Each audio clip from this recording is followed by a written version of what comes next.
323-এর মামলাটা আজকে পূর্ণাঙ্গ ব্যয় উঠেছিল, সেই বিষয়টা কি হয়েছে যদি একটু বিস্তারিত বলেন। 10,330-এরই একজন সিঙ্গেল বেঞ্চে একটা মামলা করেছিলেন যে ওনাকে নোটিশ দেওয়া হয়নি, উনি তন্ময়নাথের যে অরিজিনাল কেসটা ছিল সেটা পক্ষভুক্ত ছিলেন না, এটাই মেইনলি ওনার বক্তব্য ছিল। কাজেই ওনাকে নোটিশ না দিয়ে চাকরির থেকে সরকার কি করে তাড়ালো? আমাদের স্ট্যান্ড ছিল সরকার তো কাউকে তাড়ায়নি, বরং সরকার সুপ্রিম কোর্ট এদের কেস ডিসমিস করে তন্ময়নাথের জাজমেন্টকে আপহোল্ড করার পরেও এই সরকার বারবার সুপ্রিম কোর্টে গিয়ে দরখাস্ত করে এদের চাকরির মেয়াদ 6 মাস করে বাড়িয়েছে আপ টিল 2020 মার্চ। কাজেই সরকার এদের চাকরি টার্মিনেট করেনি, টার্মিনেট করেছে বাই জুডিশিয়াল অর্ডার। জুডিশিয়াল অর্ডারটায় আমরা জাস্ট মেমোরেন্ডাম দিয়ে জানিয়েছি যে ভাই জুডিশিয়াল অর্ডার ফলে তোমার চাকরি গেছে, এবং শুধু চাকরি যায়নি, সুপ্রিম কোর্ট বলেছে যে তোমাকে এই একাডেমিক ইয়ার মানে 1920-র পর, যেটা মার্চ 2020-তে শেষ হয়, এরপর তোমাকে রাখা যাবে না, কাজেই তুমি বরখাস্ত।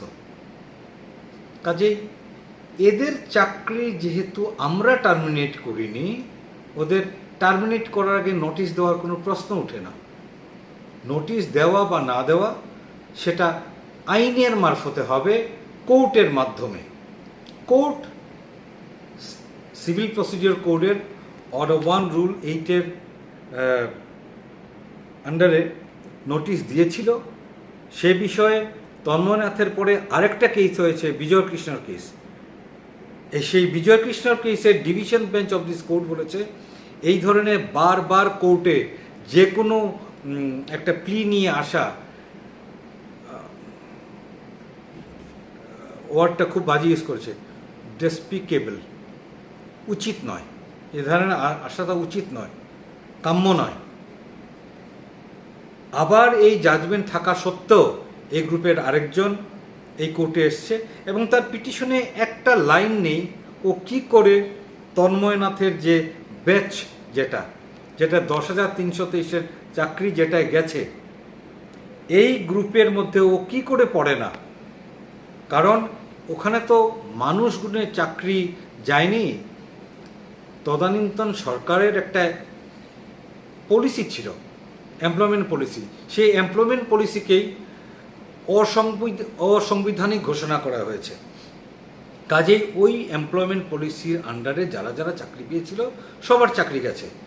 গুনে গুনে ওরাই বের করেছে 10,323, এটা কোর্টেরও ভার্সন 10,323।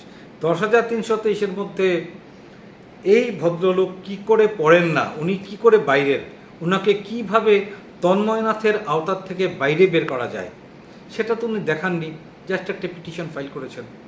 অতএব এসব দেখে বারবার এইসব পিটিশন ফাইল করার জন্যে কোর্টের জুডিশিয়াল টাইম নষ্ট হয়ে যেতে, বুঝলেন না? কোর্টটা তো সাধারণ মানুষের ট্যাক্সে চলে।